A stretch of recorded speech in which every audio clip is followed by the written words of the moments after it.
Welcome back. We have Lori Horton in the studio this morning to teach us how to make a winter snowball cake. Good morning. Good morning to you. Yeah, it's sort of fitting out there. We don't have a lot of snow for making snowballs, but it sure feels like we could. So this is actually kind of reminiscent of the little Hostess snowball Those used to be my favorite as a kid. Love. Favorite. You know, coconut. You either love it or you hate it. So if you hate it, scroll on, come back later.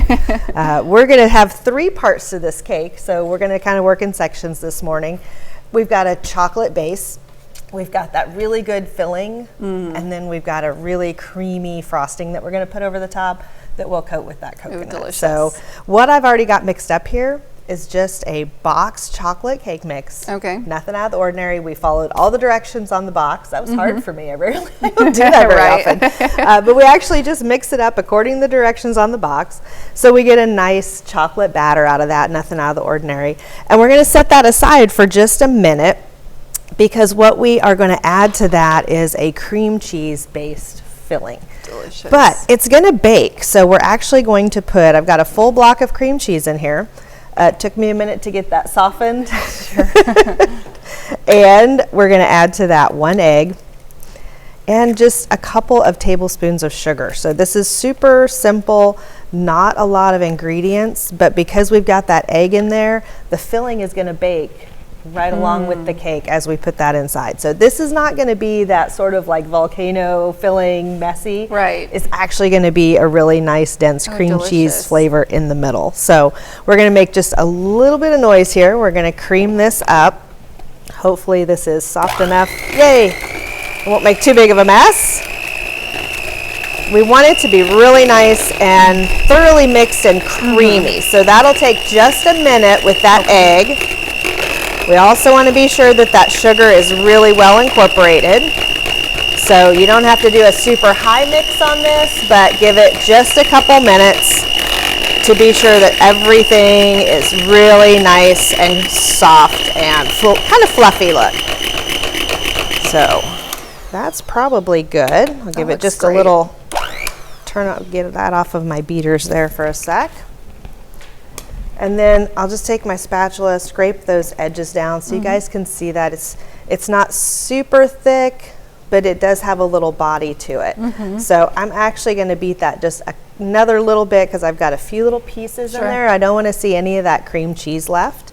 But when we come back, we're going to put our cake together, show you how that bakes a little bit, and then we'll go on to making that frosting for the outside. Yes. This is just super quick, but takes a little time to get all of our pieces in place. So it's worth it in the end. Again, if you love those snowball cakes, very, very much reminiscent of that. So I can't wait to see it. All right. Thanks, Lori. Stick around. We'll be right back.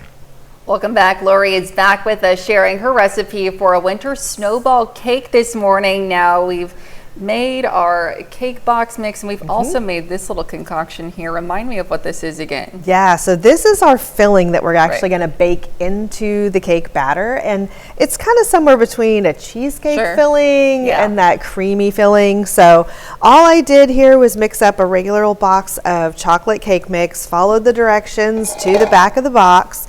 And you can do this actually bake this in the metal pan or a glass bowl if you really want to get like a snowball look to it. I'm going to go with my bundt pan this morning. And the biggest difference is just going to be your baking time. So what's going to be listed on our recipe when you check that out later on KOAM News Now, you're going to take about 10 minutes off of that if you bake it in a bundt cake as opposed to that, deeper middle of it, like a snowball shape. So we're going to just drop that in there, and then this mixture of our cream cheese and egg and a little bit of sugar, we're just going to kind of spoon in the center of that. And if you want to make it a little easier, if you're a little challenged when it comes to messes, you can actually put this in a sandwich bag and kind of pipe it into the middle of that if you want to really make it all precise. But otherwise you can just kind of spoon it in there. It doesn't have to be anything, because again, it's got an egg in it, so it's going to bake. It's not going to stay soft and creamy. If you're expecting to like cut into this and get that gooey, oozy center, that's not what we're making here. We're making that really nice sort of cheesecake filling in it, so it's going to be so yummy. But put that whole mixture in there. Don't stir it, don't do anything else to it. You're gonna pop that in the oven just like that, and it is going to bake. Come out, you're gonna test it with a toothpick. It will be a normal, simple bake Just on that. regular cake, okay. When we turn it out, and I'm gonna try and see if I can do this without making too big of a mess. Okay. You will see the bottom of that cake, you can see that ring in the middle, right? Just looks like normal cake in there. So you'll turn it out of your pan. Look at that. I know, beautiful. I'm having a good Tuesday today. Stayed in one piece. So when we get that out of the pan, you want to let it cool for just a few minutes. Yes. You don't really have to level it or anything. As you see, that's straight out of the pan. Turn it out onto a rack, let it finish cooling. We're going to make a frosting for this next. Okay. And you want that cake to be completely cooled before you Yes. put any of that on, because it does have Cool Whip and milk. Needs to be nice and cool. So when we come back, we'll whip that up, spread it on, and finish off our coconut cake. All right, looks delicious. Thanks, Lori. Stick around, we'll be right back. Welcome back. Lori is showing us the finishing touches for this wonderful winter snowball cake. So what's left, Lori? So all we've got left is to kind of make our frosting for the top and to kind of put those final little touches on there. So all I've mixed together here in my bowl is 1 box of French vanilla pudding, instant pudding. Make sure you get the instant pudding. Normal size box, a cup of milk, and I added in there just a little splash of coconut flavoring to that to kind of tie together with our coconut that we're going to put on top. So pretty quickly, this is starting to kind of make our pudding consistency. So that starts to solidify pretty fast. So we are going to fold into that an entire tub of Cool Whip. So that's a great combo right there. It is. And for any of you that made those New Year's resolutions, it's been a week, right? We're done with that. Totally. We'll do it next year. Yeah, small piece. Just have a small piece.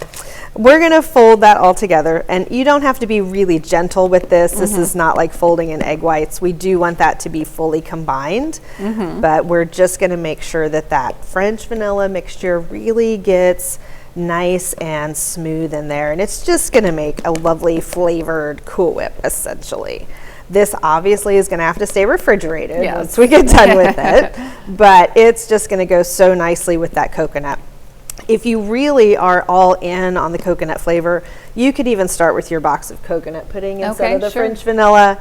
You could add a little bit of coconut flavoring to that cream cheese mixture that we baked into the cake, and really pull out more of that.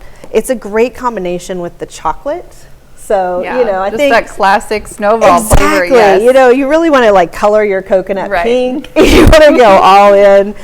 This would be great even coming up. I don't want to get too far ahead, but for Valentine's Day, you know, make it kind of fun.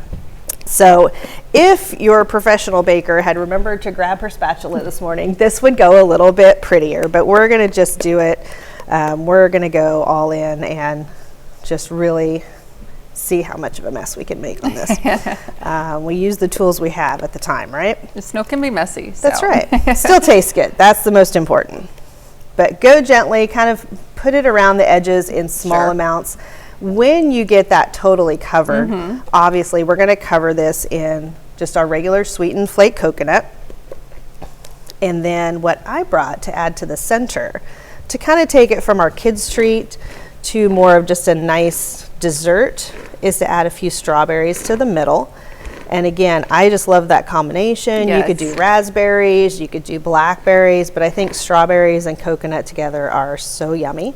It's a little bit more of like that reddish pink of the traditional snowball too. You Give know, it some color. Get a little bit of that color together. So it is not going to hurt if we have a little showing through, but my OCD is not going to let me leave it like that this morning. So we're going to come around. This is nice and creamy. That coconut is going to stick to it easily. You can really coat the entire cake with it. And then, like I said, drop those strawberries in the center when you do that bundt cake, and it looks so pretty. And you can just make it a really pretty presentation. This would be great to take to somebody's house for dinner. Yes.